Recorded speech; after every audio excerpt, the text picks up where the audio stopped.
It is me. I am here.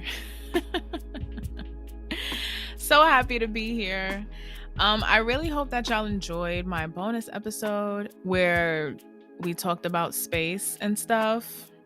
I'm gonna be real. I don't remember right now, but I know it was good. I don't remember all the details, but I really, I hope y'all enjoyed it. I remember going on and telling about like what I was going through. And I'm happy that I was able to do that so that anyone that was going through the same thing, felt seen. And even if you weren't going through it, but you was still nosy. Nah, I'm playing. Not nosy. I'm playing. I'm tickling y'all. But you still listen to it and just got some insight and knowledge. I hope that all of the nuggets that you need when you get to that certain point of your healing journey, if you even get there, everyone's journey is different. But, I just hope that it provided y'all with some healthy nuggets that stuck in your mind and that can come up later when you need it. Yay. So I am feeling really good. I am so excited to get into today's topic, which is why and how we are convinced that we don't have the space to be ourselves. And the subconscious beliefs behind it. Yeah. And the ego that forms from this belief, this root. And it's if we were to slash the bonus episode, it's, the next episode from that previous episode about space and why and how we do have space, where I let y'all know that you do have the space to be yourself. You do have the space to be an individual, And I feel like it's really important to understand where this all came from, this idea, this belief that we don't have the space, that it's not there, but also that we don't deserve the space. Ooh, yeah. So, these next two episodes are a two-parter, like this episode and the next one. They're two parts. And we're going to talk about space and the internal causes and reasons of why and how we're convinced that we don't, due to our childhood and the roles that our family gave us and how we're forced to pick between our family role and our individual self, and how in all of that hullabaloo, we're convinced you actually don't have the space to be all that you are. You only have the space to be this role. Ooh. Child. What a lie. Can I just get into that? Like, what a lie. What a lie. Like, we may not have had, our parents may not have had the space for us to be ourselves, but they convinced us there's no space in general for you.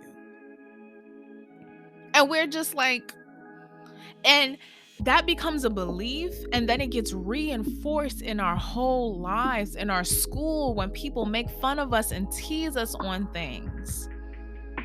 It's like fake reinforced. This society social media actively reinforces stay in your lane, stay in your little box. As a Black woman, this society wants me to stay in my little box. Like, hello? I'm so stupid. But I'm here to tell in this episode, I'm here to let y'all know and show y'all exactly how we do not have to fit in no box. We're convinced that we have to. We are convinced there's no space for us. We can't move our shoulders. We can't kick out our elbows. Nothing. We have to stay crouched. And I'm here to tell you that that is such a lie. And it's a lie based on other people's inabilities. Oh! Based on other people's limits. Come on. Peep game. And so before we get into that, y'all, because we gonna get into it, I just want to get into who am I? For all my new people, all my old people, child, everyone. Let's revisit. Who am I? I am NicoleHeals. That person is a spiritualist who talks about all things healing and guides people on their journeys, especially when it comes to healing the inner child. So if you were guided here, welcome. It was for a reason. Welcome to my healing corner. This podcast is one of my many facets of spreading and exploring healing and guiding people. And it's called The Healing Corner with your girl, NicoleHeals, because I want y'all to come here and feel cozy. You know, here's the thing. Going through, like, being on social media, everyone's realizing, especially from COVID 2020, everyone is realizing how much space we have not had to truly be ourselves. We're like, oh, we can't, gotta go to work. Oh, we can't, gotta do this, gotta be everything for everyone else. Gotta be things for this external force outside of myself.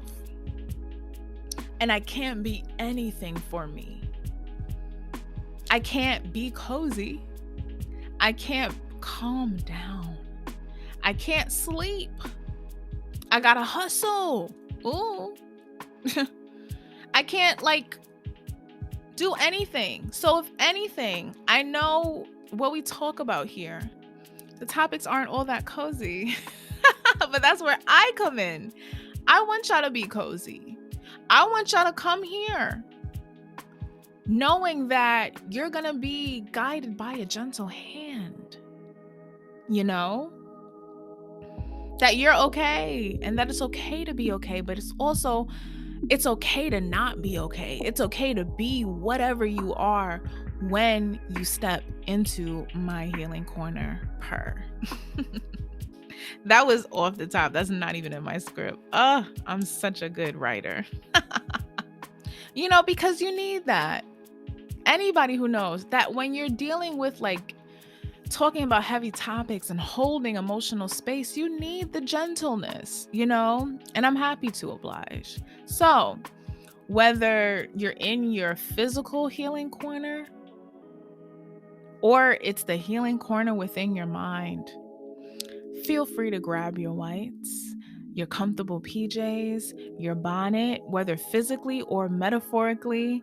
Put on those fuzzy socks, even if you're on a train going to work, child, or you're driving to work. Put it on in your mind. Calm down. Put on your face mask. Drink your water. Bring your tea. Drink your coffee. And even a little bit of wine, child. And come and share space in our respective healing corners. If you would like to donate to the podcast and to me in general as a creator, a teacher, and a guide, you can send donations to my Cash App. I no longer have Venmo, and that is $NiCCC1. If you would like to make reoccurring donations, there is a listener support option on anchor.fm/NicoleHeals, and the button for listener support should be visible. You can also subscribe to my Patreon. That is patreon.com/NicoleHeals, and set up a monthly subscription of $4.44 a month or higher And on there, you can get some additional treats and read some of my articles that I have on there, journal prompts that I have on there, and audios that I have on there for subscribers. Thank you in advance. And lastly, if you would like to non-monetarily donate to the pod, to me in general, be sure to rate the podcast. Leave a comment if the medium you're tuning in on allows. It helps me out in a really big way to expand my reach by a few simple clicks and swipes on your part. And also following me on my socials. They are all NicoleHeals, one word. Shorty on Instagram. I'm so hype about this. I didn't even get to tell y'all. Shorty on Instagram from like 2016 who was harboring my username finally got kicked. They finally got her. So now Instagram, Twitter, and TikTok are all at NicoleHeals. Thank God, y'all. That was irking me for the longest. So happy. So follow me on my socials, leaving a like, leaving a comment, or even a DM about how this podcast helped you, tagging me, sharing it on your timelines, on your stories, and tagging me and just say, hey, this podcast helped me a lot. At NicoleHeals, go follow her, go listen, blah, blah, blah, blah, blah. Thank you so much in advance. It really is greatly appreciated. Y'all already do that, and I'm trying to get out of being genuinely surprised, but just grateful. Because why should I be surprised? I do good work. This is really good work. This is really good lessons. These are really good topics, and I go into them really juicily, I want to stop the imposter syndrome side of me and just know that I do a good job, but still, be grateful that people like my work, And lastly, simply sharing the podcast, on social media, but also, interpersonally across friends. That also really helps me in a big way because, word of mouth tends to go very far, within our little communities that we form in life. So thank you so very much in advance. And now let's get into it. Yay. So right now, I want to expand on the subconscious and its true weight and how it correlates with our belief of how much space we have versus how much space is actually there. So in the last episode, when I was writing this script, I kept remembering something that I said in the episode before the bonus episode, which was the space we were born with was vast. It was vast. And it's just so true. It's so true. We were born with such vast space and open space to be ourselves and to simply be, physically in the society. We were born with that space. We were born into the world with that space. We already had it. And we came with it for a reason.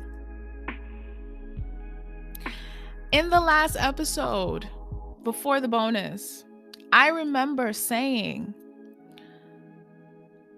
we were sent down here to Earth with a specific energy signature that God needed. God needed us specifically as individuals to add something to the world.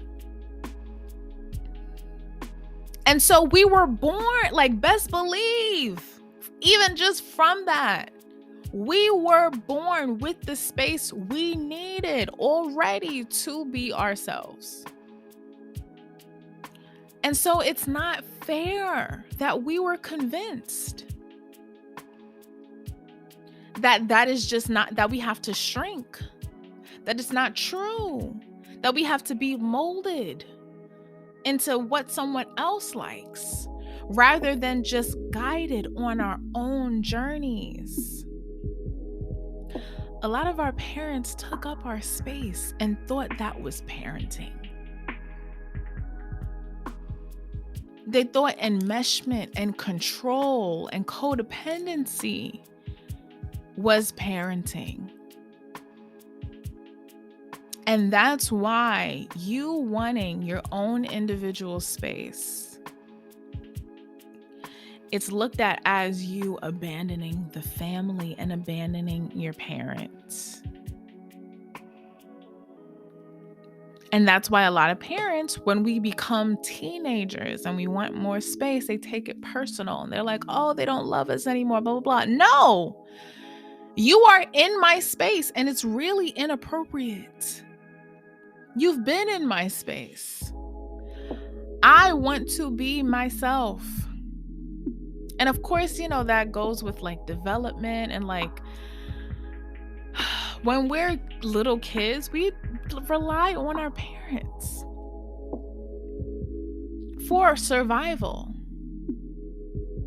We get bigger, we develop more physically, internally, and we realize there's a whole world out there that we are trying now to find ourselves in. We need our space, and it just really, it goes past like the normalcy of, oh, healthy parent has a teenager who just turned cold against them, like it's not that. And I know the little voice in our minds tries to convince us, oh, we were just mean. Oh, our parents, they were just trying to make sure we were safe, blah, blah, blah, blah, blah.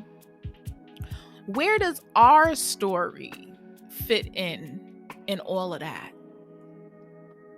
And that's what healing is.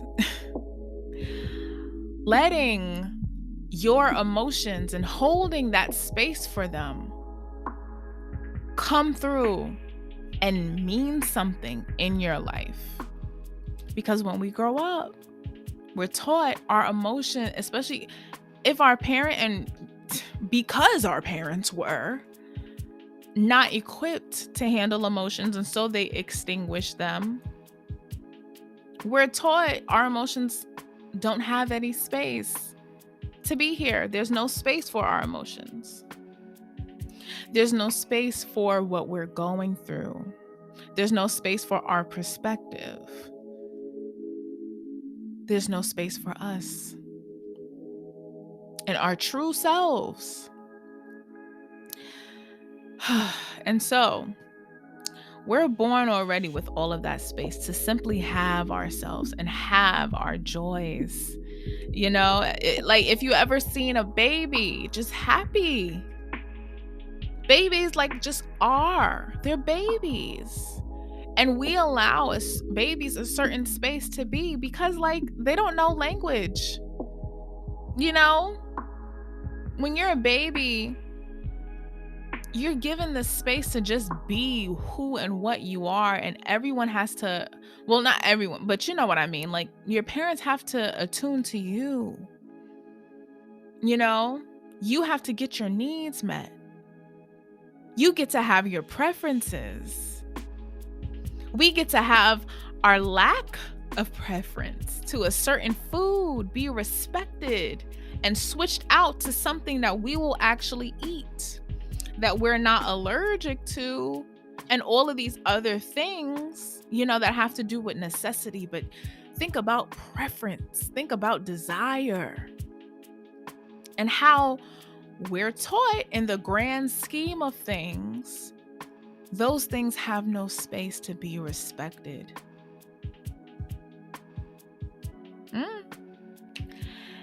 And so we already know, for a lot of us, growing up, that became a luxury. You had to fight for yourself, Fight for your space. Fight for your desires. Fight for your preferences. To simply be accommodated. Fight for your individuality. And so, of course, being a baby was such a happy time because we just got to take up space, as much space as we needed. And our parents had to conform to us, and yes, help us with things like conforming to necessary conditioning and falling into a sleep schedule, creating a feeding schedule, all of that stuff. But like our parents, like I said, they can't communicate with us. So without that common ground, they have to allow us the space to be. And they have to be attentive and actually pay attention. And so we get space. We get that space to be understood, to have someone make that effort to understand what we need, and that we need what we need and what we prefer and why. We get that autonomy. We get that space to be what and how we want. But unfortunately, when we come out of babydom, that space starts getting impeded on as we grow into the restrictions and conditioning of this world. And the type of leeway that we receive as baby lasts until childhood, and then conditioning disrupts our space. And then we start the process of conforming to parent.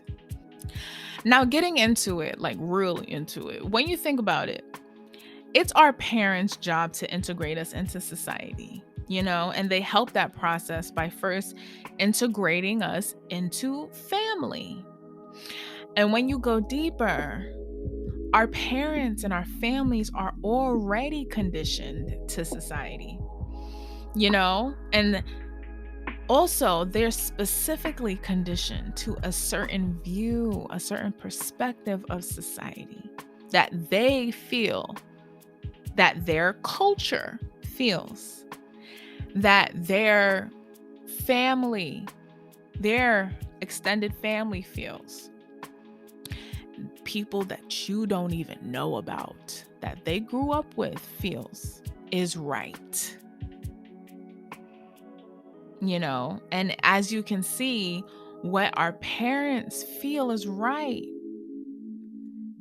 it's also influenced by a myriad of things. And so that's exactly why we start to feel so overwhelmed and confused and shrunken, but also so very empty.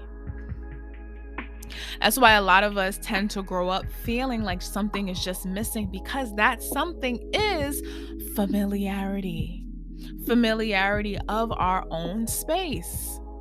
Because through conditioning, we no longer feel familiar with ourselves.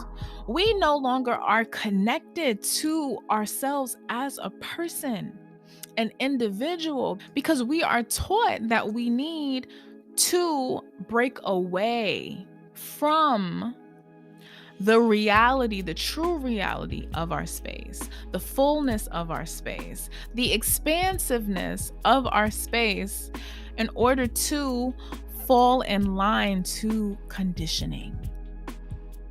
Because if you look at the subconscious and the conscious mind as an iceberg, the subconscious is the vastness beneath the surface, and it goes down thousands and thousands and thousands of feet.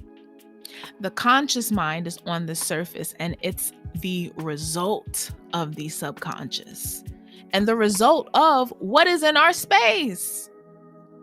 And it's like a couple 100 feet high, but like, think about it. One thing goes down thousands, like so deep that it starts to get dark. You need a flashlight. That's the true weight of the subconscious. Like, technically speaking, observationally speaking. But Y'all are going to realize just how much weight our subconscious has when you review and observe your life, your current life, and you start looking at your thoughts and being like, yo, where are you coming from? How deep do you go? And you start even asking, who is that? I am optimistic. I am bubbly. What are these pessimistic, negative thoughts? Who is this Debbie Downer? And why did I, or a part of me, believe that I had to become that? Whew. And these are why your thoughts are your thoughts, but they're not. Your conscious mind and your current reality is just a reflection of what's going on thousands and thousands of thousands feet deep over years. All those thousands of feet, we had so much time to fill. That's why it goes down thousands, child, because of all that space. Think about the iceberg within you that you are just lugging around on your back with your hips. Think of all the spaces of tension that you hold. You're holding an iceberg there that goes down thousands of feet. When are you going to let it go? When are you going to recognize those things are not you and they don't have to be? When are you going to see who you really are and just let that baggage go? And I talk about this so much more. This episode, I feel like, is just energetically connected to my family baggage episode. Family energetic baggage, because it gives a really good explanation on the energetic side of what it means to be family, or what our families like how our families need us to be enmeshed in order to feel like family, and in order to feel safe themselves, and in order to have like a rigid, good family structure, you know? So yeah, definitely check that out, because it goes so very well with this episode. And honestly, all of my other episodes, like when you just think about energetic enmeshment, that is the basis for everything. That's how our subconscious gets influenced. And it's pretty much how we're convinced we don't have the space to be ourselves, because in an enmeshed dynamic, the two people, or the people in general, there is not space for two individuals or multiple individuals in their own right to be themselves. They're holding on to one another and taking from one another, you know, using one another's energy as energy sources. And that is just not sustainable. And unfortunately, a lot of our parents did that to us. Oh, and I can't wait to get more into that. And so this is why your thoughts are your thoughts, but not really. Your conscious mind and current reality is just a reflection of what's going on thousands of feet deep, and what has been going on thousands of feet deep for years. That's why so many of us find ourselves stuck in a life we don't want, we never wanted, being a person we did not start out being, that we just don't align with, because of shit that, honestly, because of shit that happened years ago, decades ago, for some of us. for shit that happened when we were 4 years old. Are you serious? And this is not like, of course, this is not judging or shaming. I even look at myself like this, like, yo, like, humans are really like this? Like, are you serious? I still have things going on in my mind that are not even of this current time. Beliefs that formed when I was 8 and I'm still going off of that? That could even happen for real? Like, God, say psych right now, please. Like, please say psych. Can you please say psych? Are you serious? Oh, but this is the beauty of healing. So, if that subconscious, if those thousands of feet is filled with things that just don't align with who you are, your thoughts, your perceptions of the world, and all of that stuff, and your mind will begin to shift elsewhere than where it really needs to be for you to express your own authentic energy. It will shift outside of your space and fill you up with things that don't align, never did, don't belong, and just don't make sense.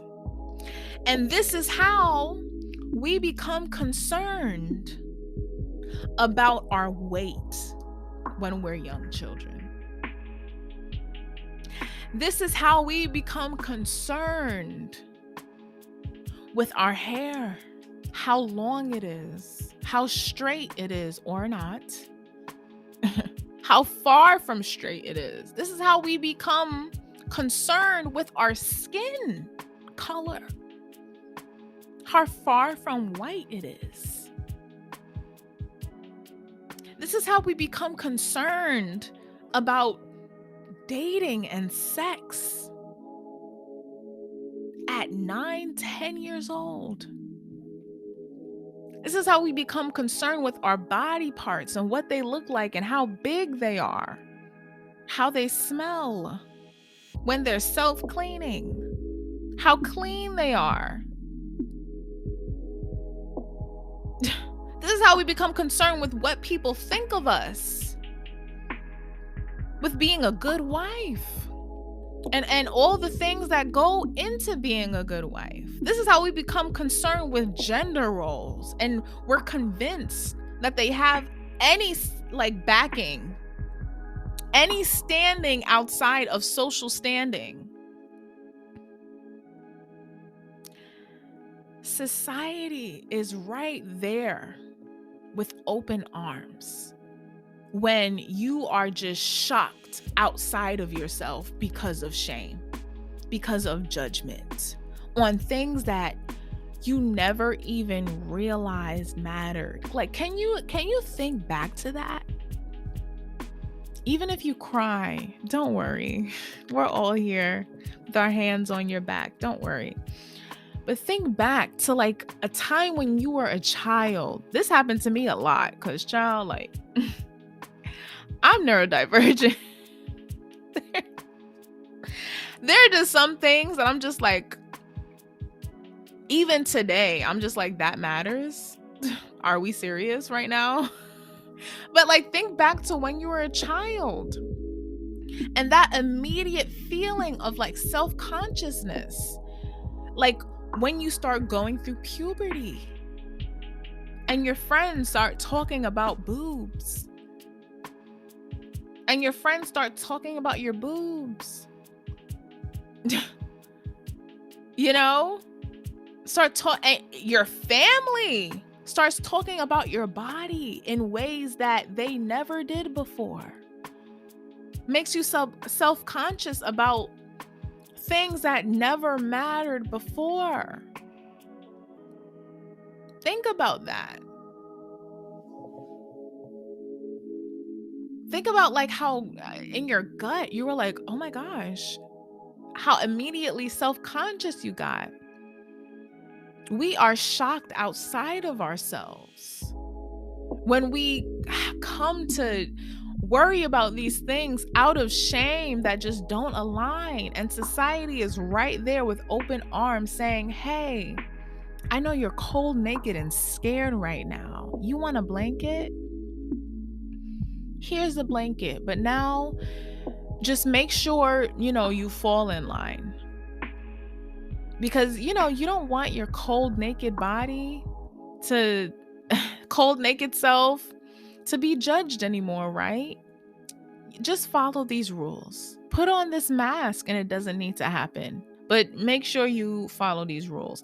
And this is how we become stuck in lives, whole lives that don't align with us.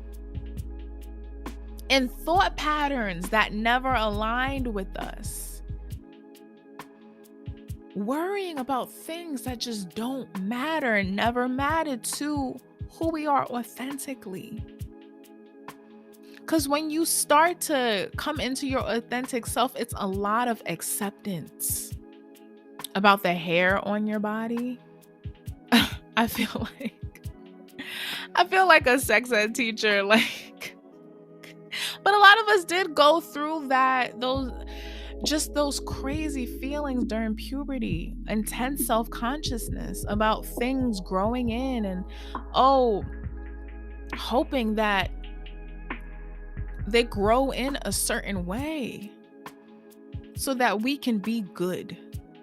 So that we can be good at life and win at society. And it happens so very young.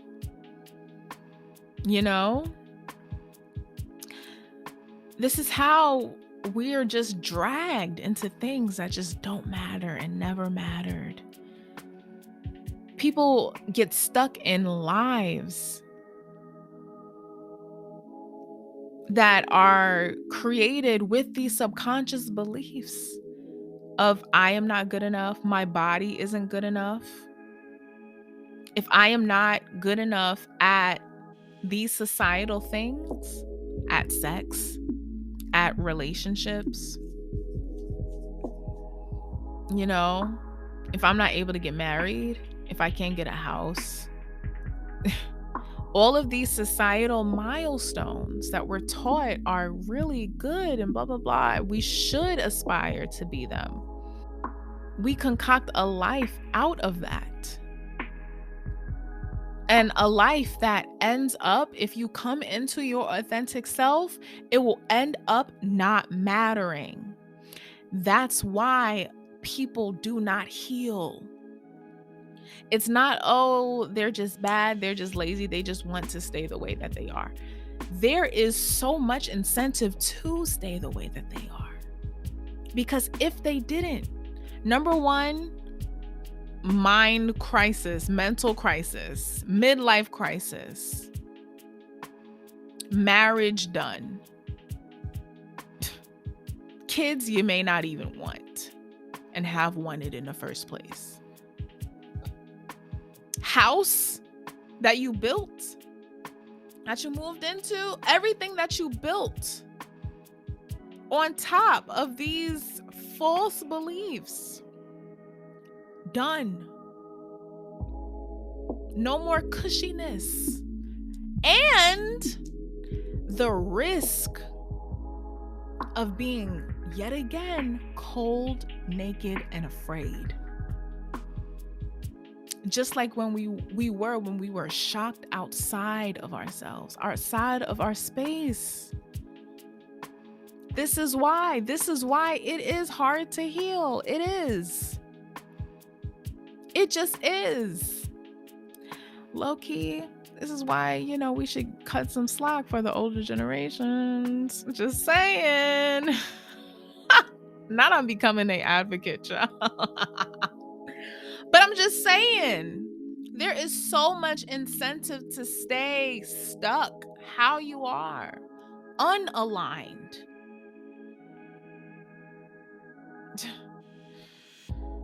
Oh gosh. And so this happens unfortunately in two ways. Us becoming unaligned, by way of our parents and society, but by way of our parents and society, but not where they're next to each other and it's happening, but it's happening through both, one through the other. We become conditioned into society through our parents. We first conform to them as a family, and we learn this is what you do in this family. This is what you do in this place where you belong. The rules are set. Then it becomes, as we grow up, this is what you do in this space that you're supposed to belong. This is the norm of the space you physically share. And so now what? Because you're supposed to belong here. You're supposed to be here, right? You were born here.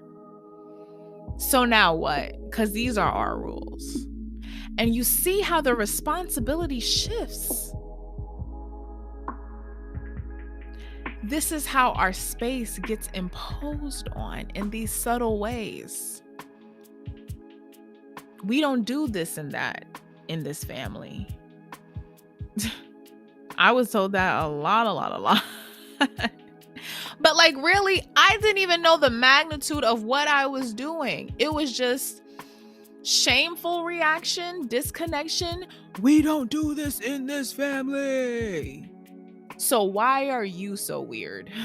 Why are you doing differently? Why don't you already know we don't do this in this family? You see what that creates? Like, tune into your body when I talk about certain things and see what lights up. See what tenses up. You see what that creates? The belief of, I was born here. How come I don't already know what to do? Why am I so different?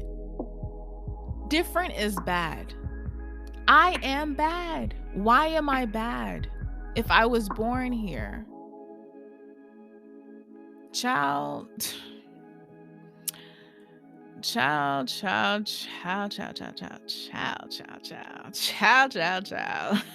may have to hug myself after. Let me hug myself now. Let's all collectively hug ourselves.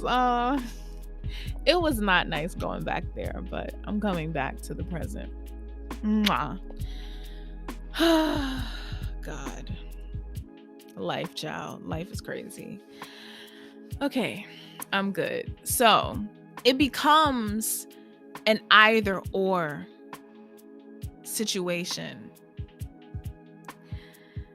where you are made to pick between the family and what they do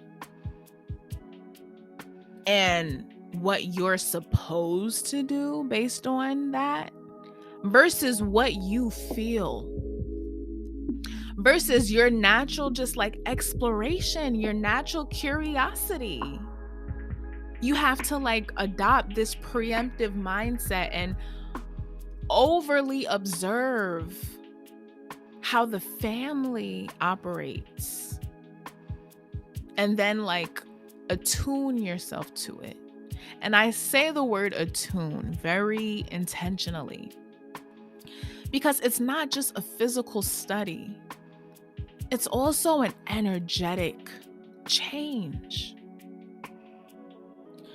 We attune. Ooh, you know what? I want to stay on script and it's coming up soon. But think about that, energetically attuning. Ooh, it's so juicy, y'all. Oh, I'm so excited. Y'all are going to get y'all life. Don't worry.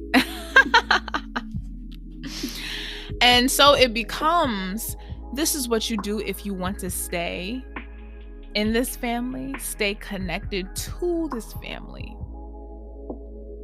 If you are a part of this family, this is what you do. If you want to be, this is the norm to conform to. But in the middle of that, is you feeling so small and piping up and saying, well, what does it mean about me if I don't want to do that? What does that say about me that I didn't already think to do that? And you see, like, it becomes like overridden. That little voice, it overrides, we override it with our attunement to our family. And so eventually we all know this. We realize on an underlying subtle level, we're going to have to decide between physical loneliness or inner loneliness. And this is the introduction, the initiation into survival mode, where you are made to make a choice, where you obviously choose between yourself and your family. Choose between your inner space and your outer space. And that's not only it, it's physical loneliness coupled with rejection.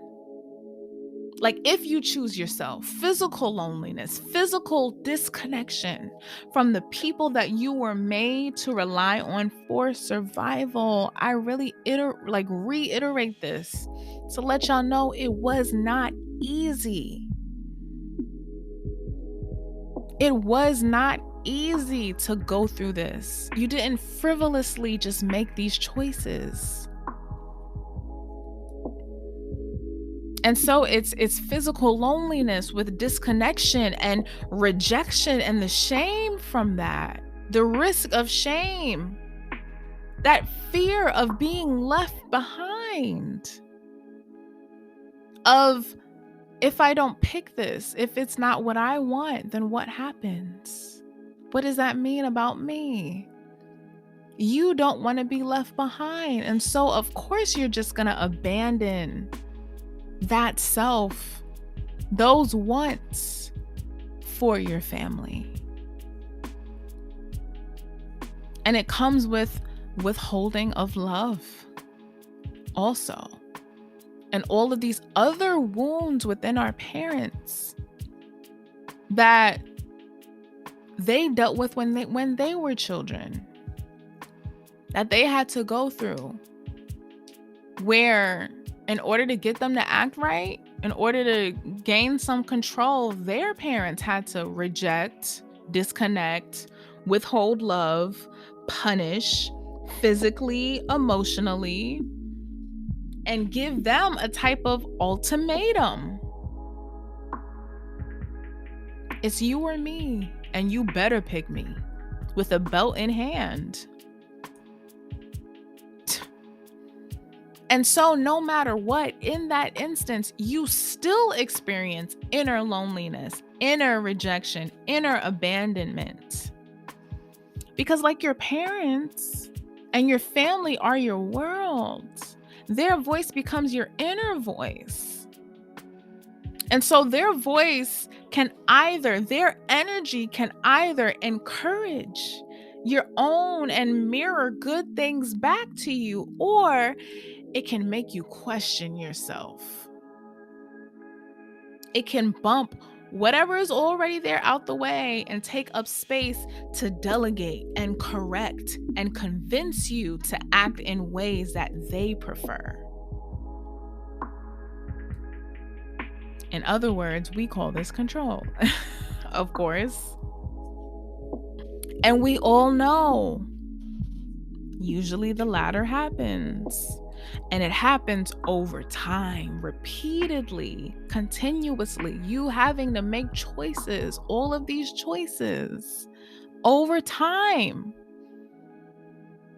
And repeatedly being made to feel bad when you reject what just doesn't feel right to you because your parents, like the risk of them rejecting you. Think about what that does to your intuition. You know, the repetition of that, coupled with the intense emotional experience of being rejected and abandoned and physically hurt and punished, for a lot of us, it's what helps these subconscious beliefs to form and stick and take hold. That is the true weight of the subconscious. Because as you can see, these things are being validated and superimposed through various means, and they become intensified. They calcify, and produces the trauma on us and our psyche. And it becomes why it explains why this inner shame is just so hard to shake.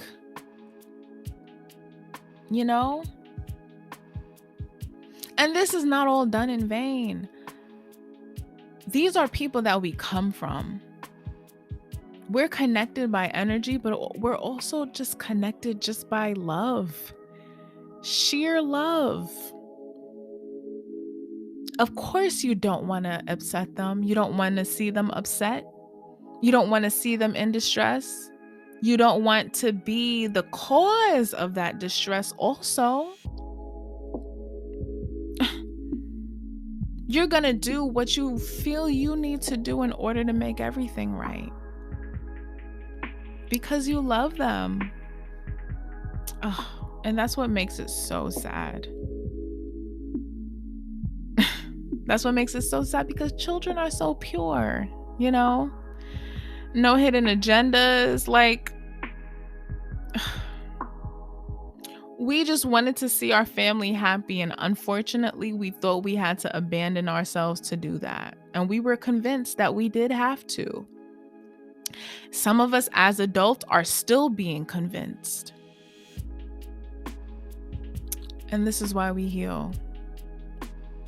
Because the truth is, anybody who needs us to abandon any parts of ourselves and conform in a way in which that doesn't align with us, who convinces us that they need us to do that so that they can be good, their lives can be easier, blah, blah, blah.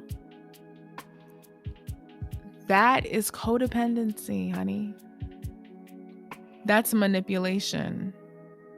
And unfortunately, it gets messy and sticky when you think about it in childhood. Because as a parent, you're literally responsible for your child's well-being and literal physical survival. Of course, they're going to need you to be certain ways so that they can keep you safe. But as you go through and down your own journey, your own healing journey, you're going to uncover all of the ways, times, and instances that was presented, but it was also untrue. That our parents just needed, and we're going to get into it more, and let's stay on script. And this is where I want to get into the phenomenon of family roles and our willingness to play them. Honestly, this episode within itself may need to be 2 parts, but I promise I'm not just breaking up episodes to save time, child. It's just, this is all just so juicy. And it just all needs to be said. But don't worry. Don't worry. You're going to get your fix of Miss NicoleHeals. But it's not like being dragged out. I just want to let y'all know. Family roles come into play physically with a child being assigned a certain role that the family quote unquote needs in order to function.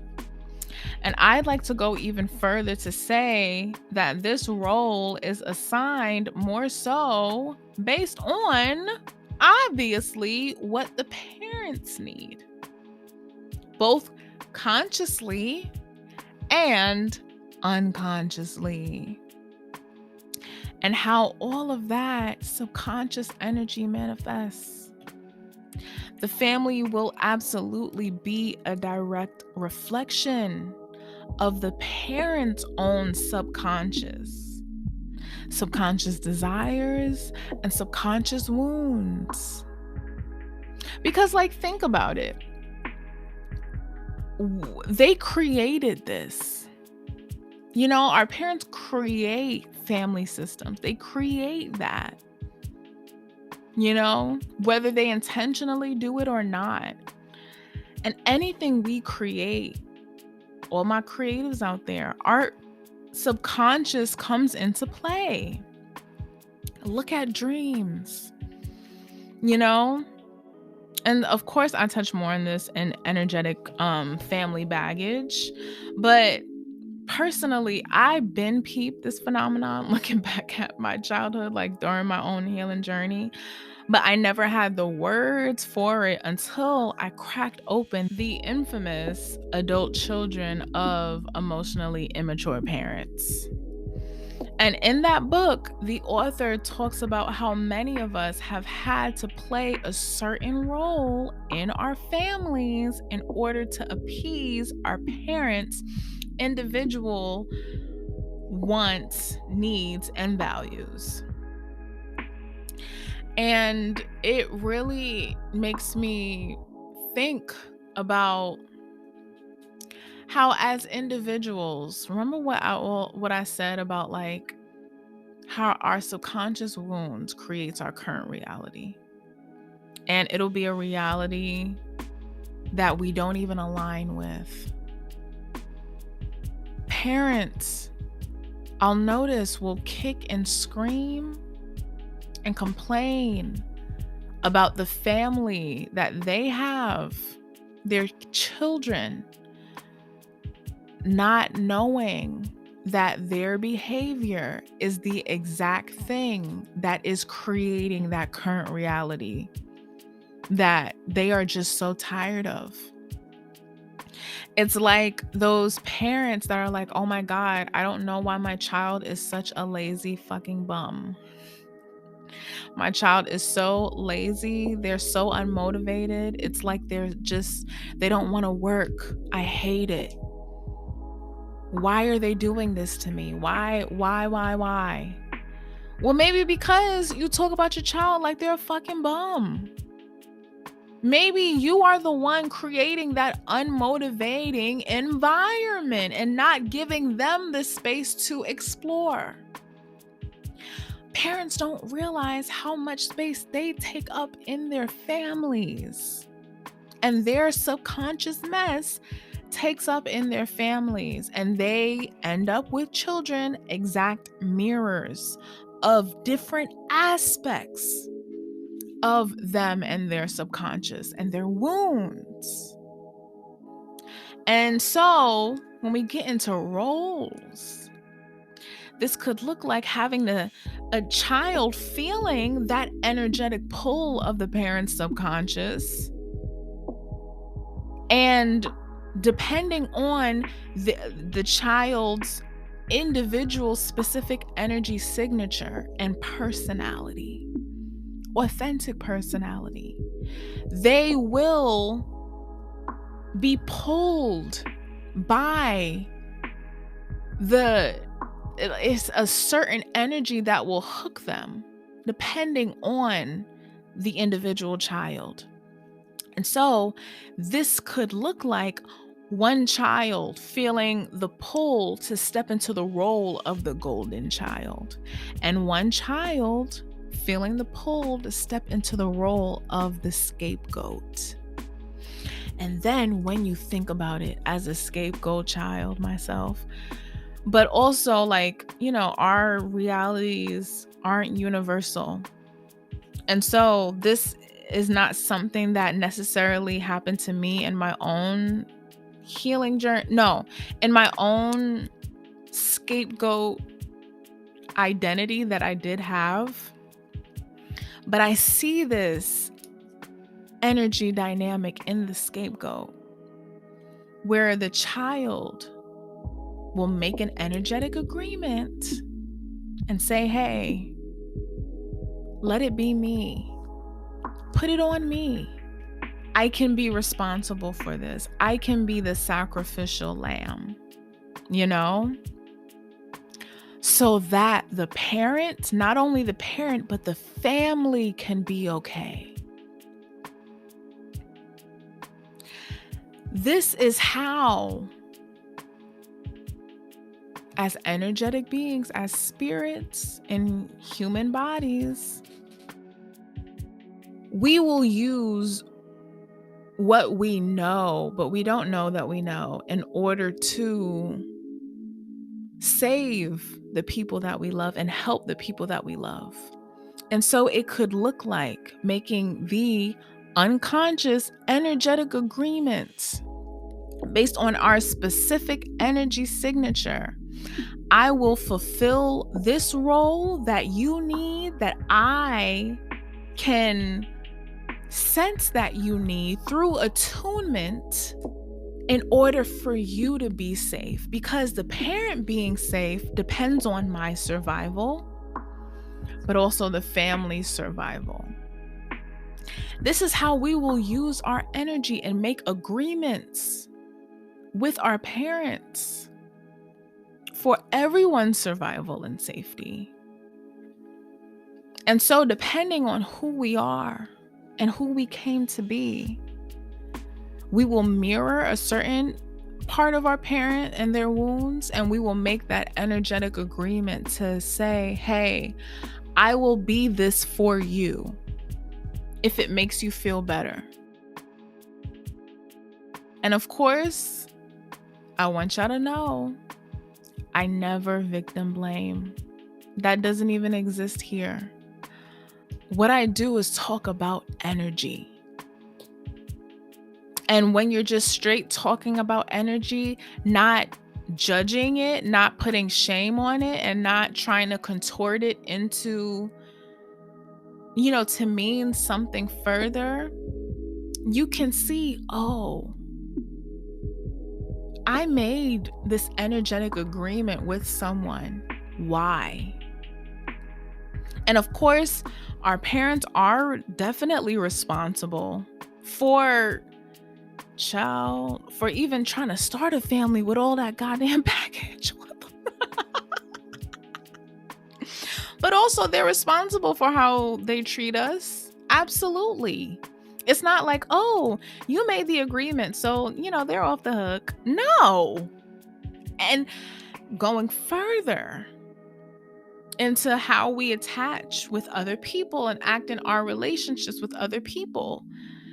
And when we attract certain people because of our own wounds, they are still responsible for how they treated us. That does not take them off the hook just because, energetic agreement and energy dynamics. Absolutely not. So, people are not getting off the hook that easy here. Absolutely not. I do not stand for that. But anyway, this looks like fulfilling the role of golden child in order to please and appease your parents' want for a quote-unquote good child. But it can also look like feeling like you have to step into the role of scapegoat, of quote-unquote bad child, so that your parent, you can fulfill their needs for drama, for complaining, for feeling sorry for themselves, for feeling helpless.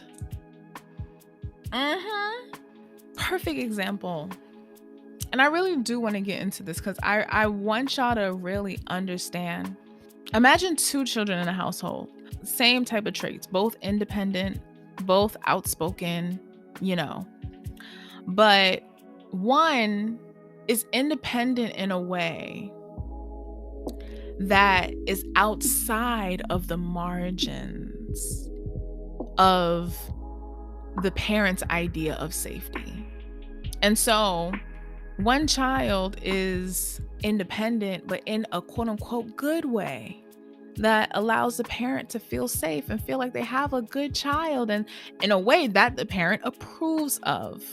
But the other child is independent in a more risky way, in a way where they don't listen. Physically, like when it comes to, stay away from the stove, the child has to experience things themselves in order to learn. And that's how they learn. They don't just trust automatically the parent. One child mirrors the parent's want for good. But then the other child mirrors the parent's underlying wounds of their own feelings of risky behavior, of quote unquote bad independence. All of these things that are in their shadow, all of these things that are at the result of certain subconscious beliefs that I am helpless. And so you may have a parent that just attracts drama based on I'm just so helpless. I don't know how to help myself. Life is so out of control. I am out of control. I have control issues. You'll have a child that mirrors that.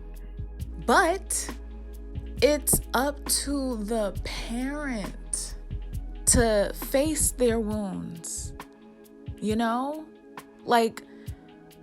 God can give us certain tests. Sometimes our children can be tests, and that's not to say that was your only function in being born, for your parents to be tested. Absolutely not. You exist way past that, but in the spirit of curiosity, knowing how subconscious wounds work, it's like we know we're on our healing journey. We know that things will keep coming up and keep plaguing you until you learn to let go of the past and do something different.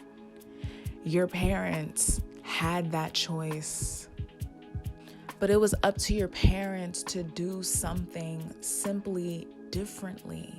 And some chose, a different route, to go with their own scruples, to think past.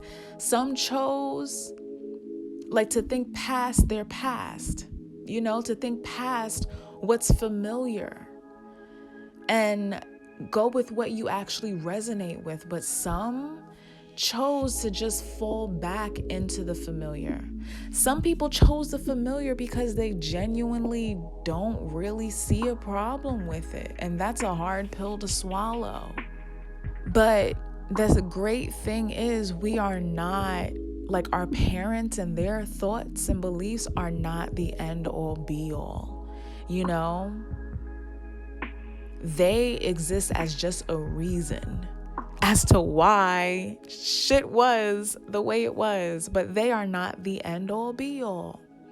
So remember that as we talk about this and, we explore in the spirit of curiosity, explore our own childhoods and why things happened the way that they did and stuff. And it's okay to admit that to yourself, that my parents should have done differently and they didn't, and it sucks. And what happened as a result of that sucked. And it's okay to wallow in that. It's okay to be angry at that, because it did. It sucked. And it sucks that they created a whole reality for us based on their own subconscious wounds. It does. Our own parents' subconscious wounds creates their reality, and as they create their family and bring in a family, what's underneath that what's underneath that surface is just gonna be created. And now, going deeper into energetic mechanics, personally, getting a little personal, in my household, I I see the differences in me and my sister. I see that she has taken on first child people pleaser syndrome of like, oh, I gotta hold down the fort, blah, blah, blah. And I gotta be like a third parent because both my parents have always been in the household. So yeah, and they like put that pressure on her, unbeknownst to me as a child. And so I would always be like, yo, why is she all up in my business? Like she's trying to, in her, manifestation of her own energy, she's trying to like hold down the fort, be in control, be third parent. She's trying to be a foundation because she was given verbally those instructions a little bit, but like energetically, she noticed that that is how our parents wanted to run the energy of the family. And so she took on that role. Me, I took on a people pleasing, but in another way. I took it on in a way of just wanting to be liked, because I didn't think people liked me. And not necessarily wanting like my sister, like to do a good job for the family and like family. I've always just like since I've been born had my own specific energy signature and personality. I just remember always having the knowing that I was my own person. And that like, yeah, I have a family, but I don't belong to y'all in like that degree where you just want me to belong to you. I have my own stuff. I create my own definitions for things, and that really rocked the type of family structure that my parents wanted to have. And so I was the mirror for certain things in their subconscious where they may have been resentful that they could not be individuals. And here you just have a kid that just shows up. Oh, I am an individual. I know that already. And so because of our different personalities, our different what have you, our different energy signatures, we both had the people-pleasing mentality, but for different reasons. And so where I really want to go here is to show how in the parents' idea of enmeshment, their idea of family and how it goes into enmeshment, how it goes into everyone's energy is just in each other, and nobody gets space. Everyone must just be family unit. I must be daughter. You must be daughter, son / child, and parent must be parent number 1, parent number 2, mother, father, however that may be, however that goes. In trying to take up all of this space and control every little thing and every little facet, they create a reality of naturally people like bumping together because you're too close. You're too much in each other's space. You have your kids reacting off of you constantly because you keep going into their space and trying to control everything. You keep leaking your subconscious all over because you want things to be based off of you. You want things to be, the opposite of the childhood you had, or just like the childhood you had. That is the model that you grew up with, and you just want it to be the exact same. And so you don't look at your children as children. You don't look at your children as people, as beings. You may not even look at yourself past father, past mother. And so you're not going to see your children past child. And they're all going to just be all of these masks, all of these roles are just there for one person. If we base it off of one person and how it's happening from the perspective of one person, from parent one, you're basing everything off of their desires and wounds. That's something that underneath the surface, we realize, we have to worry about if this person is pleased. And then you may have a whole other person who is operating in that exact way. And those are the two people that are in power and in control in that structure, in the family. And so everything is based off of their desires to an inappropriate degree. That's how you get kids. This is how you have kids becoming, gaining an identity, becoming based off of how they react to the parents' subconscious desires. And so one child becoming people pleaser, because they detect, this is the desire that I see that hooks me. I'm either going to become that, or I'm going to deeply repel myself from that. I'm either going to become it or reject it. And based on my choice, fits within me, how it aligns with me, based on how much I take it on or how much I reject it.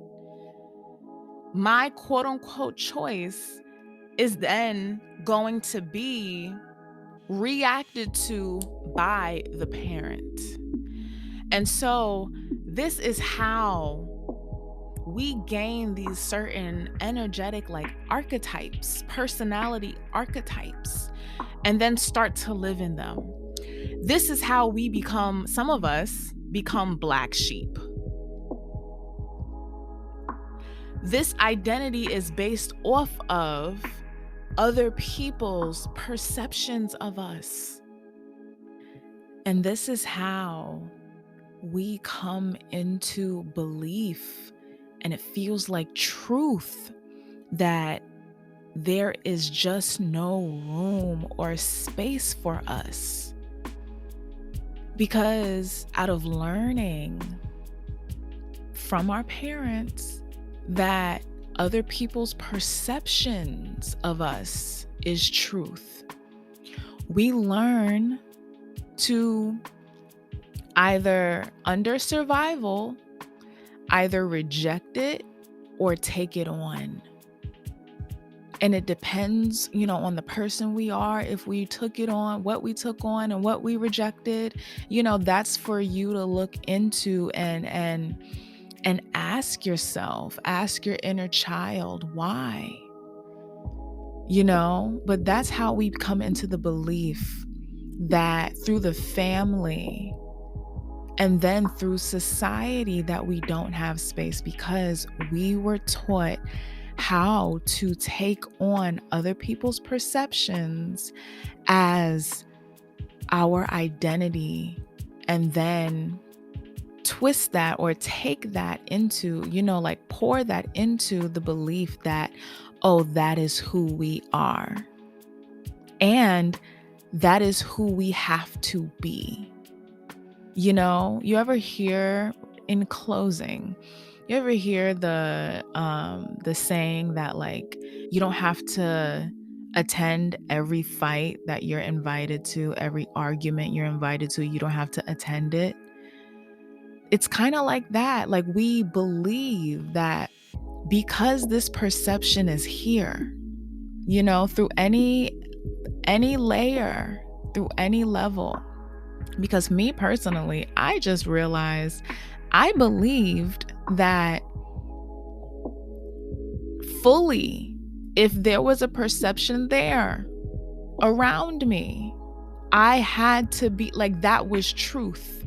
And I couldn't run away from it, even though I tried. And so it made me really susceptible to bullies and just fighting people. And woo. And you know what? We're going to get into how energetic boundaries plays into all of this. Ooh, and I know y'all are so excited.